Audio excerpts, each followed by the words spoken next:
Salve, salve nação, vamos que vamos com tudo, vamos pra cima. Mais uma rodada do Campeonato Brasileiro, primeira vitória do Mengão no Campeonato Brasileiro.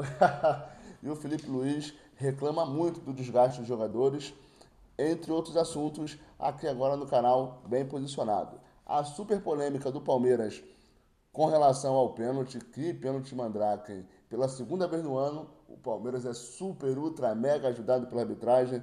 E mais uma vez, o Abel Ferreira se cala diante do erro de arbitragem. É impressionante quando o árbitro erra, ele fala 3 semanas consecutivas. Quando o árbitro erra a favor dele, ele não faz nenhum comentário, nenhum diagnóstico. Alô, Abel Ferreira?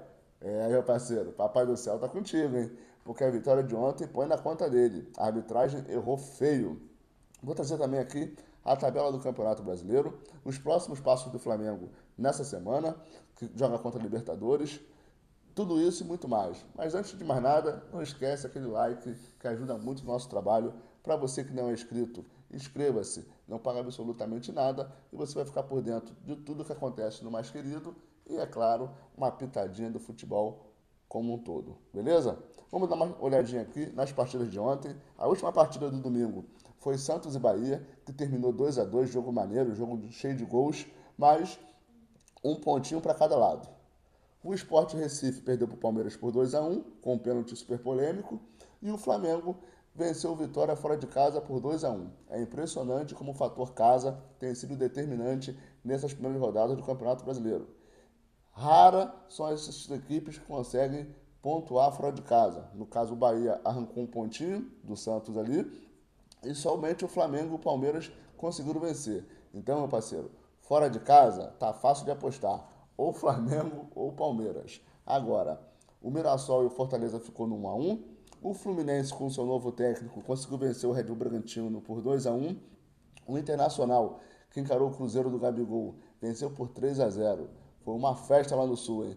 Gol do Borré, gol do Ener Valencia e gol do camisa 10, Alan Patrick. Jogaram uma barbaridade esse jogo, mas o Cruzeiro teve um jogador expulso que também reclamou muito, porque não era lance para expulsão. Mais uma vez a arbitragem sendo muito determinante na partida. Atlético Mineiro e São Paulo tinha tudo para ser um jogaço, mas ficou no 0-0. Show mesmo, só de cartão vermelho, um cartão vermelho para cada lado. O Botafogo ganhou de 2-0 pelo Juventude. Juventude esse que em breve o Flamengo vai estar enfrentando. O Corinthians massacrou o Vasco, mas isso você já sabe desde sábado. 3-0. O placar mais elástico que teve foi o Corinthians 3-0 no Vasco e o Inter 3-0 no Cruzeiro. Mas o Cruzeiro tinha um a menos. O Vasco não. Com o time completo, ele simplesmente tomou 3 do Corinthians, fora o baile. Parece que o Carille não sabe jogar contra o time do coração, hein? Ceará venceu o Grêmio por 2-0. Na coletiva, gente, foi perguntado pro Carille. Segura essa que eu não aguentei. Foi perguntado pro Carille, depois da partida do Vasco, se ele precisava de reforços. Claro, essa pergunta teve base numa entrevista anterior que o Pedrinho deu, dizendo que o Vasco tinha um elenco equilibrado e que não precisava de reforços. O presidente do Vasco, Pedrinho, deu uma entrevista alguns dias atrás. E aí, claro, depois de uma sapatada de 3-0 do Corinthians, o repórter, esqueci o nome dele agora para dar os direitos a ele, perguntou ao Carille: Carille, você acredita que o Vasco precisa de algum reforço para alguma posição? E o Carille, com a boca meio seca, com a resposta amarga, com a cara de quem queria chorar, falou assim: ó, não. Se limitou a um não profundo e silencioso, gente. Na moral, tá para nascer uma equipe do futebol brasileiro que não precisa de reforços. O cara, ele entrou numa sinuca de bico, ficou muito engraçado, com certeza vai virar meme. O Pedrinho, puxa, levantou essa bola e o jornalista só cortou. Agora, todo mundo precisa de reforços, gente. O Flamengo precisa de reforços. O Flamengo está com o Léo Ortiz e Léo Pereira jogando todas as partidas. O Danilo, que seria um reforço na zaga, está lesionado. O Fabrício Bruno saiu, o Davi Luiz saiu e só entrou o Danilo, que também joga de lateral, que está lesionado. Então, se o poderoso Flamengo precisa de reforços, imagine o Vasco. E aí o Carille me solta um não profundo. Cara, muito engraçado, mano. Não queria estar na pele do Carille. Mas, se ele acredita que vai longe com esse Vasco sem nenhum reforço, boa sorte para você, Carille. Eu entendi o que o Carille fez. Ele não quis ir de contra com o seu presidente, que acaba de contratá-lo. Então, mas ele poderia, né, ter tido uma resposta, digamos, mais sincera. Ele poderia ter dito, por exemplo, que precisa assim, mas não tem dinheiro. Então, o elenco dele é esse até o final da temporada. E vida que segue, ele teria saído por cima. Agora, olhar no fundo dos olhos e dizer que não precisa de reforços é para poucos. O Abel Ferreira quer reforços. O Felipe Luiz, na sua entrevista coletiva, reclamou muito da logística, né, e do desgaste de viagem. Mesmo quem não jogou, jornalistas, comissão técnica, que não entra em campo, faz o mesmo caminho que os atletas. E sentiram muito desgaste da viagem. 8 horas para cá, 8 horas para lá, desce aeroporto, pega transfer, pega ônibus, pega van, pega camelo.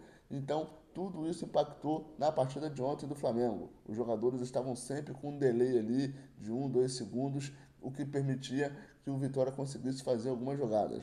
O Vitória deu um gol perigosíssimo na partida e a bola acabou desviando no zagueiro e assim foi o seu gol. O Flamengo teve o seu gol com o Bruno Henrique, claro, né, gente? Falar do Bruno Henrique é fácil. Tô igual o Felipe Luiz. Mas é sério, falar do Bruno Henrique é fácil porque o que o maluco entrega é uma coisa absurda. Já passou de 100 gols, falou que está muito feliz no Flamengo, falou que já ganhou tudo e o que vier é lucro. Valeu, Bruno Henrique. Esse não erra em entrevista coletiva. O outro gol foi de nada mais, nada menos do que Georgian de Arrascaeta. E tá todo mundo falando, vai começar a passar até de novo na internet aí, aquele biquinho do Ronaldo Fenômeno na Copa e alguns biquinhos que o Romário fez muito durante toda a sua carreira, porque o gol de ontem que abriu o placar foi um biquinho lindo da Rascaeta. Sem desmerecer a jogada fantástica que ele fez. Ele consegue roubar a bola, consegue driblar uma meia dúzia, invade a grande área, todo mundo em volta da Rascaeta e ele, claro, com sempre soluções muito criativas e técnicas, ele mira um biquinho entre as pernas do zagueiro e a bola vai no pé da trave e entra. O goleiro nada pôde fazer e o Flamengo abriu o placar lá no Barradão. Linda jogada do Rascaeta, é muito bom ter o Rascaeta de volta, ele faz a diferença. Na quarta-feira, o Flamengo joga contra o Central Córdoba pela Copa Libertadores e a grande novidade é que o Pedro estará no banco. Que isso? O Pedro voltou? Calma, Calabreso.